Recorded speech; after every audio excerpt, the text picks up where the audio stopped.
Welcome to the AFC North Roundtable, a weekly live show featuring top-tier insight and analysis on all things AFC North from the best creators in the division, including Baltimore Ravens creator Sam, Pittsburgh Steelers creator Mark, Cleveland Browns creator Chef Zay, and Cincinnati Bengals creator Zim. Catch the AFC North Roundtable every Wednesday at 6 p.m. Eastern on the AFC North Roundtable YouTube channel. All right, we turn the page from Week 8 to Week 9. The Cleveland Browns on a bye in this one, as we just mentioned. Hopefully, they can find a way to beat the bye. As we know, sometimes in the league, it's tougher. It's easier said than done. But we just saw a lone win for the Baltimore Ravens this past weekend. No one else in the division got a W. Can it be a better week for the AFC North in Week 9? And speaking of Week 9, it starts tomorrow night. Thursday Night Football begins within the division as the Baltimore Ravens take the flight from Baltimore to South Beach to take on the Miami Dolphins. The battle of the two-win teams. But Baltimore, they're not like the Miami Dolphins. This is a team right now favored to win this division, favored to win this football game. The question is, will they in prime time? Speaking of Miami, by the way, they get rolled by the Cleveland Browns, but somehow completely destroy Atlanta. So is there potentially confidence being built here from Miami? Who knows? Mark, you tell me. Ravens, Dolphins, Thursday Night Football, who takes it and why? The only really good positive thing I have to say about the Dolphins is like that game that they versed the Ravens a few years back where they sent the blitz on every single friggin' down and Lamar Jackson. That honestly is one of my favorite games I've ever seen in the NFL because they took care of business and they made him pass an incomplete. I think they blitzed like 80% of the time. However, the Ravens look like do have a strong hold of the division because the Steelers are starting to crumble a certain bit. We've got a tough games coming up. It's the Dolphins at home. You'd think Lamar Jackson coming back, being healthy, and, you know, just him being in the offense and overall Derrick Henry and these guys, you'd think somehow, some way they're not going to lose to the Dolphins or nor the Dolphins. I believe it was a Brian Flores defense, if I'm not mistaken. They made him run around crazy. And they were sending like blitzes with Holland from the safety and then cornerbacks and just making him, you know, in all kinds of trouble. But I don't think the Dolphins defense has any chance like that in this game on Thursday Night Football. Even though being at home, I believe the Ravens will just, you know, suck it up, play, you know, tough football, run the rock. And Lamar Jackson's going to throw 2 TDs and get back at it and, you know, and get rushing yards and all those things. And the Ravens are going to start to put themselves into the picture. ESPN and the NFL is going to go absolutely fucking wild about this team now because they've been talking about them to win the division anyway. So with the backup of good play, getting back into the mix, it looks like the Ravens to win this game. I'd be more shocked. Like this, the Jets game was great to see versus the Bengals. However, like if the Ravens lose this one with the momentum they have with Lamar Jackson coming back, you've got to question some of the staff or coaching staff or players' intent to win because they should win this game. I don't know, 30, 34, 16 or something like that. Zim, Lamar back, the Ravens back in the win column last week. Do they add another one tomorrow night against the Dolphins? Man, I hate they won that game, bro. Their schedule is so cupcake all the way up until Thanksgiving. But I just hate it, bro. Like, this is the one thing I will say. Tua's coming off the 4-touchdown game. If you look at the Dolphins, every single week they do score like 21, 20-something points.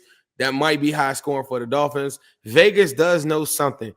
Making the Dolphins 7.5, I think, on sleeper, 7.5 dogs to the Ravens at home, right? So they must know something. Defense, I'm going to tell you, there are some games that I will say that I think the Dolphins, when they played the Chargers, even Tua was so terrible, but A-Chain got off on them. Like, even when they played the Bills earlier in the season too, Tua was ass, but they still scored 21 points. So it's like, if they could get that run game going, control like some of it, keep Lamar off the field, I could see the game being closer than what I think, but I still got to go Ravens in this one. I got them like winning by exactly like what Vegas is saying, like, you know, probably like 7. Really, I mean, technically, since they at home, that's like 10 points, really. But yeah, losing by 7, like 27-20 or something like that. I could see like that. I think everybody thinks that the Dolphins are going to get killed. They do have some games, a lot like how the Jets were, where even when the Jets played the Steelers, they scored 32, but they were 0-7. You know what I mean? And Dolphins got a bunch of games like that too. So don't sleep. And they're coming off of a good victory too. So maybe they get a little momentum, but it's still a L. Sam, your Ravens favored to win the division, but they got to win the games they should. This is certainly one of them. Will they on Thursday Night Football? I want to say I'm feeling kind of nervous. Well, I don't want to say nervous, but I don't feel quite the way I did when the Jets played the Bengals, but I am on high alert. I feel like this is still a team that is desperate. I don't completely trust the Ravens defense. Are they as bad as they were at the beginning of the season? No, but they're still not great. They still have issues. They can't get after the quarterback unless they're designing pressure. They're blitzing Kyle Hamilton a lot up the middle, which gives Malachi Starks a very tough assignment in the back. Going against Jalen Waddle, that gives me a bit of concern. But I still think that Lamar Jackson factor is huge. There could be some rust with Lamar. He hasn't played in over a month, so that the rust is real. So I am a little hesitant to say the Ravens are going to blow out the Dolphins. I do think they pick up the win. It is very difficult to win on the road on Thursday Night Football, but the Ravens travel really well, their fans, to Miami. I think there's going to be more Ravens fans than Dolphins fans in that game. I'm picking the Ravens to win, but Zim mentioned some very good points. This Dolphins team could get at you. I don't trust Tua. I think Tua is the worst quarterback in the league. I think it's awful. I think his arm is terrible. I think him and Dylan Gabriel are the two worst quarterbacks in all of football. So I think that's give the Ravens the advantage. I want to see what this defense does. Picking the Ravens to win. Don't know about a blowout. Really want to do it, but I'm a whole pat on that. But I think the Ravens do win comfortably. Let's go from Thursday Night Football to Sunday afternoon. Let's kick things off with the Chicago Bears on the road taking on the Cincinnati Bengals. Sam, your Ravens just beat down on these Bears. They look to bounce back. Meanwhile, the Bengals lose that game that we still can't believe they lost against the Jets. 4-3 is Chicago. 3-5 is Cincinnati. If Cincinnati wins, like we keep saying, this division all over the place. A win here, a couple more losses on the outside. Things still continue to get even more interesting. Mark, starting with you here. Bengals, Bears, who takes it Sunday? Yeah, to me, it just depends if Joe Flacco is playing, because he has been playing tremendous football and he teared us apart. He played really well in that Jets game too. But if he doesn't play, they move back to Jake Browning. What's the overall, I guess, solution at the quarterback? Do they just go Jake Browning and then see how you go? I want to give a big shout out to, I like the running game last week with Chase Brown. So they obviously, run the football well. I do like, I can't stand the Bengals, but one of my players I do like over there is Samaje Perine. I think he runs with heart and he fucking hits them hard. So this is one of those games where, the Bengals, are they going to be in contention? And do we have like the playoff mix with the AFC North with maybe, if we lose this one, which I predict we will, or the Steelers will, teams on 4-4 and the Browns are hanging around. But the Bears are also in this point now too, at the same time. Like, they want to play NFC football and their fans are probably thinking, hey, we have a chance here to be something that the Bears haven't been for a long time. And if they've got an injured quarterback, take your opportunities and deliver. So I'm going to go with a close game and maybe a high scoring one too. Maybe like something like 30-28, the Bears win.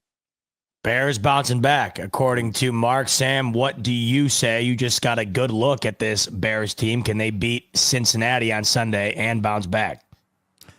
I tell you what, it's as simple as this. If Joe Flacco plays, the Bengals win. If Joe Flacco doesn't play, the Bengals lose. If I were you guys, get on Sleeper, get on RotoWire, wait for the announcement. If Joe Flacco plays, hold off a little bit. But if it's Jake Browning, hammer the Bears to win this game. It's going to be bad because the Bears play really horrible defense, but they're very good at taking the football away. And what is Jake Browning really good at? Giving the football away. So I would say hammer the Bears if Jake Browning plays. With Joe Flacco, this offense is tops in the league, I think, for sure. So for sure, go ahead and think about that. But I think the Bears do win because I don't think Joe Flacco plays. Unfortunate for the Bengals. Happy for me because the Bengals go down a little bit, tied with us if we get the win on Thursday. But Jake Browning plays, no shot. Zim, after losing to the Jets, Bengals can't afford to lose this one. But do they, or do they find a way to win? If Flacco, I feel like Sam just was thinking what I was thinking. I hate to hedge like on a prediction, but if he plays, I think that they keep on rolling, and offensively they keep on rolling. And I think some of the things that Justin Fields did, I don't think Caleb Williams is going to do. I really don't. I could be wrong. The defense is awful. They've had a lot of meetings. They've had all these different things. So we'll see. I picked the Bengals to win last week for the first time in a long time on this show. So I'm going to go back to the Bengals are going to lose. And hopefully that will give me the reverse jinx. Juju, I truthfully think that the Bears are a better team, though. I will say that. Zim going with the reverse jinx, hoping it works out for his Bengals to hopefully get back on track here. Speaking of wanting to get back on track, Pittsburgh wants to get back on track after their recent struggles, but man, it's going to be tough. They're facing potentially the best team in the NFL right now in the Indianapolis Colts, who are 7-1 behind Jonathan Taylor, who's running away literally and figuratively with the Offensive Player of the Year award. This team, top to bottom, has been terrific. Will it be enough to send Pittsburgh to 4-4 after starting 4-1? Zim, I'll start with you on this one. I told y'all earlier in the show, the Steelers are frauds, bro. Like, and their schedule is brutal. Like, I think this is gonna get ugly for them. I think this is a different season. They always figure out a way to win some crazy games that they shouldn't, though. This is not one of them, though. Can they still make the playoffs? I do think so. They would be a first-round exit for sure. But this is another one where the blocking scheme of the Colts and that offensive line, and then they got Lou Anarumu, like, just cooking up quarterbacks, like, not happening, bro. Colts, I like Colts in this game big, bro. Like, when I say big, like 13+ points, something like that. But yeah, like I like the Colts a lot in this game. I don't think that the Steelers have anything that they can cover them. And then once they start to pass and dink and dunk, them Jonathan Taylor runs that Samaje Perine and all them Chase Browns were giving the Steelers will be times 100. So I got Colts. Colts have been rattling off points against everyone. That's not good to hear if you're a Steelers fan, because they've been allowing everybody to rattle points off against them. Sam, what do you make of Indianapolis taking on Pittsburgh Sunday?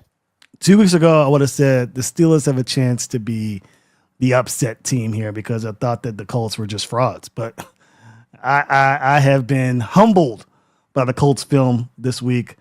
The Colts are juggernauts, man. Their offensive line is playing crazy. I still don't understand how this team is the same team I saw in August when they came up to Baltimore for that preseason game. That tells me that preseason means absolutely nothing because Daniel Jones looked terrible.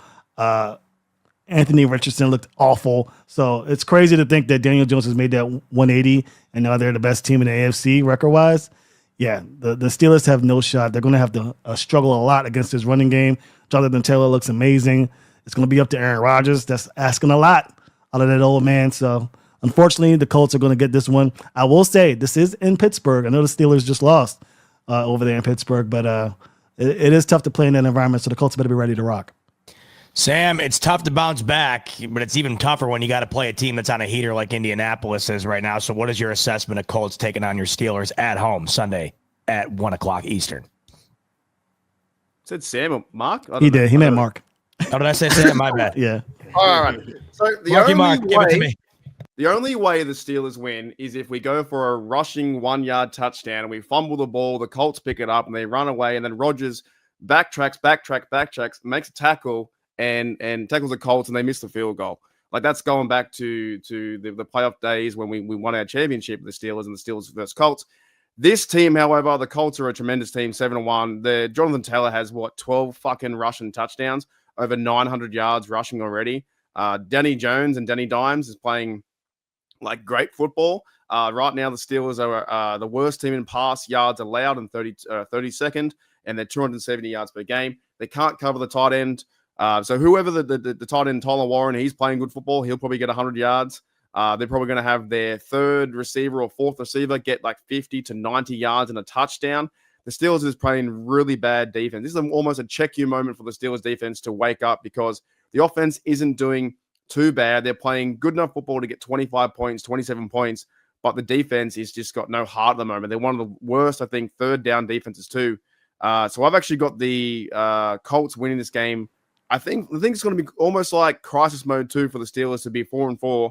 I want them to win, of course, but I got the Steelers in this game losing. Yeah, maybe by like 13, 14 points. It's going to be like 30, 34, 19 or some shit like that. Like they're not a good team right now. The Colts are the better team. You'd think if you're going to take a flyer, of course, want to take Steelers in the defense, but they haven't shown anything the last 2 weeks where they can actually rush the quarterback and get to it. They're getting it out schemed, out played, out coached.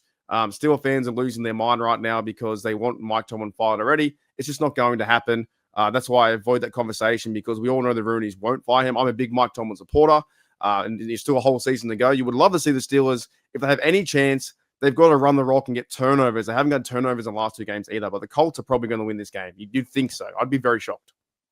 As always, make sure to check out our friends over at Sleeper. You can use that RotoWire tool to build the best possible slip and then fire it off over on Sleeper like I did. I got my Thursday night slip built up. I got my free pick in there. Lamar Jackson, more than a half yard. I got Derrick Henry getting in the end zone. Jalen Waddle, more than 61.5 receiving yards. If you want to tell that pick, or of course, create your own link in the description below. Click that, sign up for a Sleeper account. And when you do, you'll get a 100% match up to $100 on your first deposit using the promo code RTS. And before you even make your first deposit, you can try out Sleeper completely free. Click the link, sign up, make an account, boom. You will get an instant $20 credit to try out Sleeper on Thursday Night Football or throughout Week 9. Any other sport you want, it's there ready to rock. Link in the description below. Terms and conditions apply. See Sleeper terms of use for details. Currently available in over 25 states. Check out Sleeper today. Roundtable Sports Network is your one-stop shop for all things NFL, with daily live shows covering all 8 divisions in the league, hosted by the best content creators on the web, all on one network. Catch the AFC East live every Monday at 7 p.m. and on Wednesdays at 6 p.m. The AFC West Roundtable live Tuesdays at 6:30 p.m. The AFC North Roundtable live every Wednesday at 6 p.m. The AFC South Roundtable live Tuesdays at 7 p.m. The NFC East Roundtable live every Tuesday at 6 p.m. The NFC West Roundtable live at 9 p.m. on Tuesday nights. The NFC North Roundtable is at 6 p.m. on Wednesdays, and the NFC South Roundtable is live Tuesdays at 8 p.m. EST. And of course, Fourth and Forever, the flagship show of Roundtable Sports Network, covering all things NFL at 1 p.m. Eastern Standard Time on the Roundtable Sports YouTube channel. Real coverage, real fans.